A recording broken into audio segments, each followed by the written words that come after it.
అండి. శ్రీకాంత్ గారు. హలో ఇందాక మీరు సార్, మీ చెప్తున్నారు వాయిస్ వినపడట్లేదండి. సిగ్నల్ కట్ అయింది. శ్రీకాంత్ గారు, మీ వాయిస్ వినపడట్లేదు.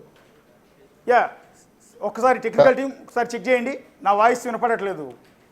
మీ వాయిస్ వినపడట్లేదు సార్. శ్రీకాంత్ గారు, ఇప్పుడు వినపడుతుందా? లేదు సార్. ఒక్కసారి మీ మీ మొబైల్ జూమ్లో ఏమన్నా మ్యూట్ ఆన్ చేశారేమో ఒకసారి చెక్ చేయండి. జూమ్ ఏం లేదండి. ఇప్పుడు హలో, వినపడుతుందండి? వినపడుతుందండి. ఇప్పుడు మీరు ఇందాక ఆల్రెడీ మాట్లాడుతుంటే ఫోన్ కట్ అయింది. ఏం చెప్తారు మీ మీద వచ్చిన ఈ ఆరోపణల మీద? సార్, మీరు అడిగేది నాకు అసలు ఆన్సర్ రావట్లేదు సార్. కొంచెం అసలు అర్థం కావట్లేదు. మళ్ళీ ఒకసారి మా వాళ్ళు చెక్ చేస్తారండి.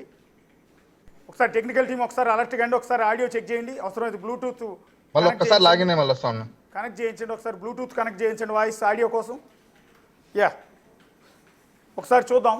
అసలు రాత్రి చీమకుర్తి శ్రీకాంత్ తన మీద వచ్చిన ఆరోపణల మీద వివరణ ఇస్తూ బిగ్ టీవీకి వీడియోలు పంపించారు రికార్డ్ చేసి. ఒకసారి చీమకుర్తి శ్రీకాంత్ ఏమన్నారు ఒకసారి ప్లే చేయండి పీసీఆర్. బిగ్ టీవీ వారికి నమస్కారం అన్న. నేను ఏదో ఇబ్రహీంపట్నం సబ్ రిజిస్ట్రార్ దగ్గర నుంచి నేను డబ్బులు తీసుకున్నానని, అతను నాకు ఏదో 700 కోట్ల రూపాయల ఆస్తులు చేశాడని మీరు టీవీలో వేస్తున్నారు.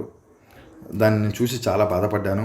ఇంకోటి ఏంటంటే ఇబ్రహీంపట్నం సబ్ రిజిస్ట్రార్ అనేవాడు నాకు స్నేహితుడు. ఇబ్రహీంపట్నం సబ్ రిజిస్ట్రార్ అనేవాడు సీఎం గారికి లేఖ రాశారు అంటే అది నాకు ఆయన ఎందుకు రాశారన్నది నాకు తెలియదు. ఇంకోటి, నా భార్య పేరు మీద ఉన్నటువంటి ఎవరైతే రీతు చౌదరి ఉన్నారో ఆ రీతు చౌదరి మీద ఉన్నటువంటి ఆస్తులు నాకు కూడా టోటల్గా నా పూర్వజితం. మా నాన్నగారి నుంచి నాకు వచ్చిన ఆస్తులు. కావాలంటే మీరు ఏదైతే మీ దగ్గర డాక్యుమెంట్స్ ఉన్నాయో అవి ఒకసారి వెరిఫై చేసుకోండి. ఇంకొకటి, ఇబ్రహీంపట్నం సబ్ రిజిస్ట్రార్ సింగే నాకు 40 లక్షల రూపాయలు బాకీ ఉన్నాడు. కావాలంటే మీరు చూడండి ఒకసారి. నాకు కావాలంటే నా బ్యాంక్ స్టేట్మెంట్స్తో సహా మీరు వెరిఫై చేయండి. ఇంకోటి, నేను జగన్మోహన్ రెడ్డి గారికి, వైఎస్ భారతిరెడ్డి గారికి, వైఎస్ సునీల్ రెడ్డి గారికి నేను బినామీ అని చెప్తున్నారు. నా పేరు మీద 700 కోట్ల రూపాయల ఆస్తులు ఉన్నట్టు చెప్తున్నారు. నా పేరు మీద నిజంగా 700 కోట్ల రూపాయల ఆస్తులు ఉంటే డైరెక్ట్గా నేను మీ దగ్గరకు వచ్చి మీరు ఎవరి పేరు మీద రిజిస్ట్రేషన్ చేయమంటే వాళ్ళ పేరు మీద రిజిస్ట్రేషన్ చేస్తాను. మేము ఫస్ట్ నుంచి ఇన్కమ్ ట్యాక్స్ పే చేసే కుటుంబం మాది. మా ఫాదర్ దాదాపు ఒక 40 ఇయర్స్ నుంచి కాంట్రాక్ట్లు చేసిన వ్యక్తి. నేను రియల్ ఎస్టేట్ చేసిన వ్యక్తి, నేను కాంట్రాక్ట్ చేసిన వ్యక్తి, నేను వైన్ షాపులు చేశాను, ఇసుక సిండికేట్లు చేశాను. నేను వ్యాపారంగా ఎదిగిన వ్యక్తులు మేము. నేను కానీ మా కుటుంబంలో అందరి వ్యక్తులు కూడా ఇన్కమ్ ట్యాక్స్ పే చేసిన వ్యక్తులు మేము.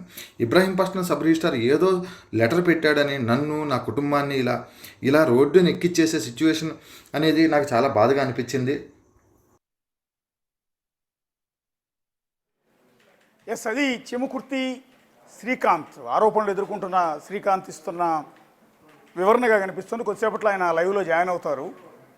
దానికన్నా ముందు ఎవరైతే ఆరోపణలు ఎదుర్కొంటున్నా ఇప్పుడు ఏసీబీ అధికారులు అరెస్ట్ చేసిన సింగ్కి చీమకుర్తి శ్రీకాంత్కి మధ్య ఫోన్ సంభాషణకు సంబంధించిన ఆడియోలు బయటికి లీక్ అయ్యాయి. అంటే సింగే వ్యూహాత్మకంగా ఈ స్కామ్కు సంబంధించిన ఎవిడెన్స్లో భాగంగా ఫోన్ ఆడియోలను, అంటే శ్రీకాంత్ అండ్ సింగ్ మాట్లాడుకున్న ఆడియోలను కూడా బయటకు రిలీజ్ చేశారు. వాళ్ళిద్దరూ మాట్లాడుకున్న ఆడియోలో అనేక ఆసక్తికరమైన అంశాలు మాట్లాడుకున్నారు. వాళ్ళిద్దరూ కూడా ఒక వ్యక్తి గురించి ప్రధానంగా డిస్కస్ చేస్తున్నారు. ఆ వ్యక్తి సింగ్ని ఇబ్బంది పెడుతున్నాడని, సింగ్కి సంబంధించిన రిజిస్ట్రేషన్లకు సంబంధించిన డాక్యుమెంట్లన్నీ ఏసీబీకి ఇచ్చాడని, ఏసీబీకి సింగ్ని పట్టించాడని, అతని జీవితాన్ని నాశనం చేశాడని, 50 కోట్లు ఇచ్చి వీఆర్ఎస్ తీసుకోమని బెదిరిస్తున్నాడని, ఇట్లా రకరకాలుగా అప్పటి సీఎం జగన్మోహన్ రెడ్డి పిఏ అయిన కేఎన్ఆర్ దగ్గరికి పంచాయతీ తీసుకెళ్ళినట్టుగా, అది కూడా శ్రీకాంత్ అవతల వ్యక్తిని తీసుకుని కేఎన్ఆర్ దగ్గరికి వెళ్ళి కేఎన్ఆర్ దగ్గర పంచాయతీ చేసినట్టు. ఇక్కడ విచిత్రం ఏంటంటే సీఎం పిఏ పంచాయతీలు చేయటం ఏంటి, సీఎం పిఏ సెటిల్మెంట్లు చేయటం ఏంటి, సీఎం పిఏ జోక్యం చేసుకోవటం ఏంటి అర్థం కావట్లా. ఆయన పిఏగా పనిచేయాల్సిన వ్యక్తి అసలు ఈ విషయాలు ఎందుకు జోక్యం చేసుకున్నారు? ఆయన పర్సనల్ వ్యవహారాలు చూడాల్సిన వ్యక్తి ఈ విధంగా సెటిల్మెంట్లు ఎందుకు జోక్యం చేసుకుంటున్నారు ఈ కేఎన్ఆర్ అనే వ్యక్తి? సో ఇది తేలాల్సి ఉంటుంది. అంటే పిఎల్ డ్యూటీలు ఆయన పర్సనల్ వ్యవహారాలు చూడటమా లేకపోతే సెటిల్మెంట్లు చేయటమా అనేది ఇక్కడ ఇంపార్టెంట్. ఎందుకంటే కేఎన్ఆర్ గురించి సింగ్ అండ్ శ్రీకాంత్ మధ్య చాలా ఇంట్రెస్టింగ్ డిస్కషన్ జరుగుతోంది. ఒకసారి ఆడియోలు కూడా విందాం. దానికన్నా ముందు ఒకసారి శ్రీకాంత్ గారి దగ్గరికి వెళ్దాం. శ్రీకాంత్ గారు ఇప్పుడు ఓకేనా? హలో శ్రీకాంత్ గారు సార్, చెప్పండి.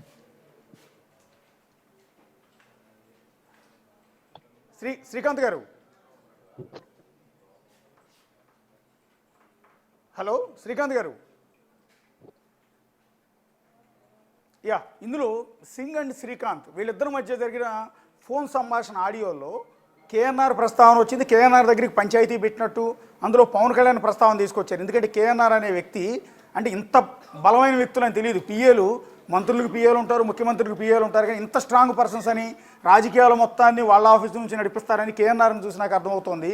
సో ఒక చిన్న స్థాయి వ్యక్తిని జగన్మోహన్ రెడ్డి గారు అప్పుడు పిఏగా పెట్టుకున్నారు, తప్పేం లేదు. కానీ ఆయన పిఏగా చేయాల్సిన బాధ్యత కంటే కూడా ఈ రకమైన సెటిల్మెంట్లు ఎక్కువ చేశాడు అనేది, సబ్ రిజిస్ట్రార్లను బెదిరించి మరీ ఇల్లీగల్ రిజిస్ట్రేషన్ చేశాడు అనేది ఇక్కడ క్లియర్గా అర్థమవుతుంది. ఎవరి కేఎన్ఆర్? ఒక సీఎం పిఏ దగ్గరికి వీళ్ళందరూ వెళ్ళాల్సిన అవకాశం ఏంటి, అవసరం ఏంటి? ఇప్పుడు సీఎం గారు అపాయింట్మెంట్ కావాలంటేనో, సీఎం గారు వ్యవహారాలు చూడాలంటేనో ఇతని దగ్గరికి వెళ్ళాలి తప్ప సెటిల్మెంట్ కోసం అసలు పిఏ దగ్గరికి ఎందుకు వెళ్ళారు? కేఎన్ఆర్కి సెటిల్మెంట్కి ఏంటి సంబంధం? కేఎన్ఆర్ సబ్ రిజిస్ట్రార్లతో ఎందుకు మాట్లాడుతూ ఉన్నాడు? అతని డ్యూటీ ఏంటి? ఇక్కడ డిస్కస్ చేయాల్సి ఉంటుంది. ఒకవేళ ఏసీబీ అధికారులు కనుక విచారణ చేస్తే ఈ కేఎన్ఆర్ అనే వ్యక్తిని ముందు అదుపులోకి తీసుకుని ప్రశ్నిస్తే చాలా విషయాలు బయటకు వచ్చే అవకాశం మనకు కనిపిస్తుంటుంది. సో ఇక్కడ వీళ్ళిద్దరు ఫోన్ సంభాషణలు అంటే శ్రీకాంత్ అండ్ సింగు మధ్య జరిగిన ఈ ఫోన్ సంభాషణలో ఇంట్రెస్టింగ్ ఇష్యూలు, కావాలంటే ఇతని వ్యవహారానికి సంబంధించి ధనుంజయ రెడ్డికి చెప్తానని, అంతేకాకుండా ఇతన్ని ఇంకో వ్యక్తిని శ్రీకాంత్ అతని దగ్గరికి తీసుకెళ్ళినప్పుడు అతని గురించి కేఎన్ఆర్ మాట్లాడుతూ ఏంటి నువ్వు కాపు సంఘాలను పెట్టుకుని పవన్ కళ్యాణ్కి మద్దతుగా ప్రచారం చేస్తున్నావంట అని ప్రశ్నించడం. సో ఇలాంటి అన్ని అంశాలు వెరీ ఇంట్రెస్టింగ్గా ఉన్నాయి. ఇతని వ్యవహారాన్ని ధనుంజయ రెడ్డి దగ్గరికి తీసుకెళ్తానని చెప్పడం. సో